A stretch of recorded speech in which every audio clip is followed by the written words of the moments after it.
7월 24일 아침 저희들에게 주시는 하나님 말씀 사무엘하 12장 13절로 17절까지 말씀입니다. 다윗이 나단에게 이르되 내가 여호와께 죄를 범하였노라 하매 나단이 다윗에게 말하되 여호와께서도 당신의 죄를 사하셨나니 당신이 죽지 아니하려니와 이 일로 말미암아 여호와의 원수가 크게 비방할 거리를 얻게 하였으니 당신이 낳은 아이가 반드시 죽으리이다 하고 나단이 자기 집으로 돌아가니라. 우리아의 아내가 다윗에게 낳은 아이를 여호와께서 치심에 심히 앓는지라. 다윗이 그 아이를 위하여 하나님께 간구하되 다윗이 금식하고 안에 들어가서 밤새도록 땅에 엎드렸으니 그 집의 늙은 자들이 그 곁에 서서 다윗을 땅에서 일으키려 하되 왕이 듣지 아니하고 그들과 더불어 먹지도 아니하더라. 아멘. 나만 잘하면 됩니다 라는 제목으로 오늘 아침 말씀 전합니다. 거울에 비춰진 자신의 얼굴에 뭔가 묻었을 때 당연히 얼굴에 묻은 것을 지우거나 떼어냅니다. 그렇다면 얼굴에 묻은 것은 그냥 두고 거울만 닦으면 어떻게 될까요? 아무리 거울이 깨끗해져도 얼굴은 그대로입니다. 운전 중에 난폭하게 운전하는 사람을 만났을 때 나 역시 같이 난폭하게 운전하는 것이 아니라 나라도 방어 운전을 하게 되면 사고는 어느 정도 막을 수 있습니다. 우리 삶 속에는 문제의 원인이 상대방에 있기보다 나 자신에게 있을 때가 참 많습니다. 그럴 때 우리는 상대방이 잘못한다고 해서 그것을 문제 삼기보다도 나라도 잘하면 괜찮아질 때가 있습니다. 오늘 설교 제목이 나만 잘하면 된다인데요. 어떠십니까? 나만 잘하면 된다. 이 말이 어떻게 들리십니까? 사실 나만 잘하면 된다는 이 말은 남을 탓하기보다 자기 자신을 먼저 돌아보는 바람직한 자세입니다.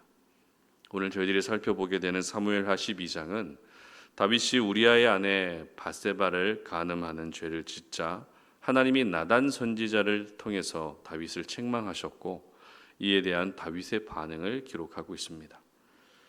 남편이 있는 여인을 간음한 것도 나쁘지만 그 죄를 덮기 위해 충성스러운 신하 우리아를 사지로 내몰고 결국 죽게 했던 다윗의 모습은 결코 하나님도 그냥 지나칠 수가 없었습니다.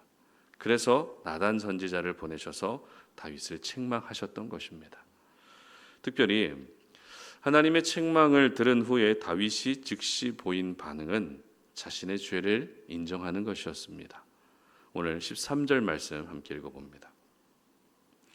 다윗이 나단에게 이르되 내가 여호와께 죄를 범하였노라 하매 나단이 다윗에게 말하되 여호와께서도 당신의 죄를 사하셨나니 당신이 죽지 아니하려니와. 아멘. 일단 다윗은 자신의 죄를 부인하지 않습니다. 죄를 완전히 덮을 수 있을 거라고 생각했지만 하나님이 다 알고 계셨던 겁니다. 더 이상 빠져나갈 구멍이 없게 된 거죠. 그런데 이렇게 자신의 죄를 인정한 다윗을 보며 나단 선지자가 했던 말은 하나님이 당신의 죄를 사해 주셨다. 바로 이 말입니다. 어떠십니까? 다윗이 지은 죄에 비해서 일이 너무 간단하게 해결됐다는 생각이 들죠. 물론 자신의 죄를 인정하며 하나님께 눈물로 회개 기도한 시편 51편을 보면 가슴이 절절해집니다. 그러나 오늘 본문에 기록된 내용만 보면 굉장히 간단하게 끝났다는 생각을 지울 수가 없다는 것입니다. 그러고 보면 하나님이 우리에게 원하고 바라시는 것은 그렇게 많은 것 같지는 않습니다. 그저 자신의 연약함을 인정하고 죄를 인정하는 그 자체를 하나님이 기뻐하신다는 것입니다. 그런데 저희들은 어떻습니까? 이렇게 간단한 것조차도 못할 때가 많습니다. 죄를 인정하는 것도 싫어합니다. 죄를 회개하는 것에 대한 필요성도 잘 느끼지 못할 때가 많이 있습니다. 그러므로 여러분의 연약함과 죄를 인정하는 것을 부끄러워하지 마시기를 바랍니다. 인정할 때 하나님이 일하신다는 것을 기억하시면서 인정하는 것을 당연하게 여길 수 있었으면 좋겠습니다. 이렇게 다윗은 자신의 죄를 인정합니다. 그리고 죄를 용서받습니다. 그러면서 하나님이 다윗에게 하신 말씀이 있었는데요. 13절 하반절에 기록된 것처럼 다윗을 죽이지 않겠다는 겁니다. 용서해 주셨다는 뜻이겠죠. 그런데 14절 이하에 기록된 말씀은 다윗에게 적지 않은 충격의 말씀이었습니다.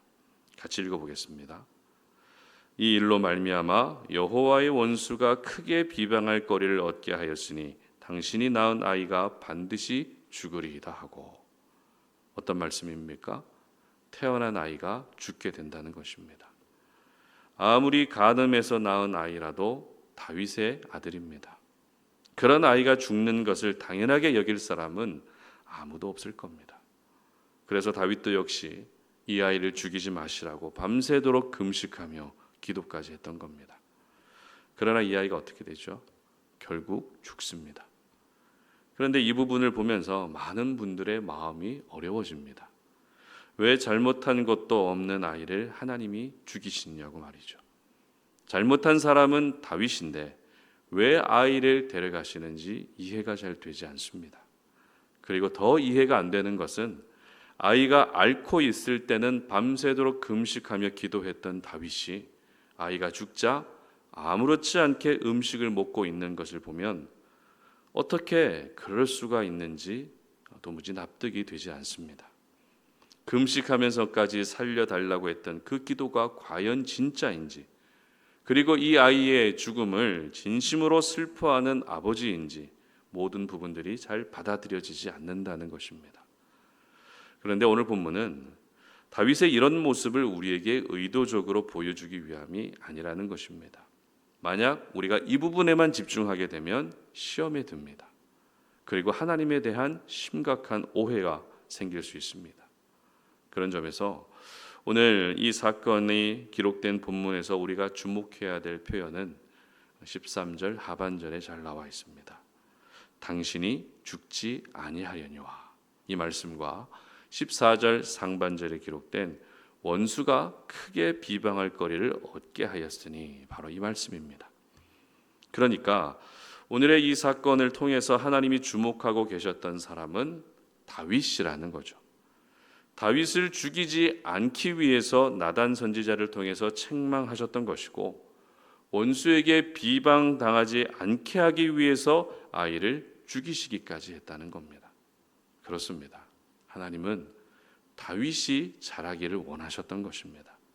다른 사람도 다른 사람이지만 일단 다윗만 자라면 좋겠다는 마음을 가지고 계셨던 것입니다. 따라서 오늘의 이 말씀은 다윗의 죄로 죽은 아이에게 포커스를 맞추는 것이 아니라 하나님과 다윗의 관계에 포커스를 맞출 때 하나님에 대한 오해가 생기지 않게 되는 것이죠. 그런데 단순히 하나님을 오해하지 않기 위해서 이렇게 억지로 묵상해야 되는 것은 아닙니다. 성경의 많은 사건들을 보게 되면 하나님이 어떤 특정 메시지를 전달하시기 위해서 굉장히 극단적인 상황으로까지 몰아가실 때가 있습니다. 대표적인 사례가 아브라함에게 아들 이삭을 제물로 바치라는 명령이었죠. 우리가 성경에 기록된 이런 사건들을 보면서 잊지 말아야 될 사실은 인간적인 감정으로, 그리고 이 땅의 생각으로 하나님의 사건을 받아들이면 안 된다는 겁니다. 따라서 하나님이 이렇게 극단적인 상황으로까지 몰아가시는 이유가 그만큼 우리에게 꼭 하고 싶은 말씀이 있으시다는 것을 기억할 수 있어야 되는 것입니다. 그래서 오늘 본문에서는 하나님이 다윗을 주목하고 계셨던 것처럼 하나님과 우리의 관계가 중요하다는 겁니다. 그리고 앞서 언급한 아브라함 이야기는 전적인 순종이 그만큼 중요하다는 것입니다. 따라서 우리가 가져야 될 자세, 우리가 기본적으로 가지고 있어야 될 생각은 나만 잘하면 된다는 겁니다. 다른 사람이 잘해야 되는 것이 아니라 나만 잘하면 되는 겁니다. 내가 하나님 앞에 바로 서 있으면 되고, 내가 하나님 앞에 회개하면 되고, 내가 하나님 앞에서 할 수 있는 모든 최선을 다하면 되는 것입니다. 하나님은 오늘 우리 한 사람 한 사람이 하나님 앞에 바로 서 있기를 기뻐하십니다. 우리를 바로 세우시기 위해서 이해되지 않는 상황도 만드시고 오해가 생길 수 있는 상황도 만드시는 것입니다. 그러므로 이해가 되지 않는다고 해서 그것을 문제 삼을 것이 아니라 내가 먼저 잘할 수 있었으면 좋겠습니다. 내가 먼저 하나님 앞에 바로 세워져 있었으면 좋겠습니다. 그래서 나를 통해서 하나님이 일하시는 은혜가 오늘 하루도 여러분의 삶 가운데 충만하게 있으시기를 주님의 이름으로 축복합니다. 함께 기도하겠습니다. 하나님 감사합니다. 오늘도 우리가 주님의 거룩한 말씀 앞에 우리의 모습을 돌아봅니다. 과연 나는 하나님 앞에서 잘하고 있는지, 다른 사람들이 잘하기를 원하고만 있지는 않은지 우리의 모습을 보게 됩니다. 하나님은 언제나 우리 한 사람 한 사람을 향하여 시선을 두고 계시고, 내가 바로 하나님 앞에서 우리 자신이 잘하기를 원하시는데 우리는 언제나 다른 사람들이 잘했으면 좋겠다라는 생각을 가지고 있습니다.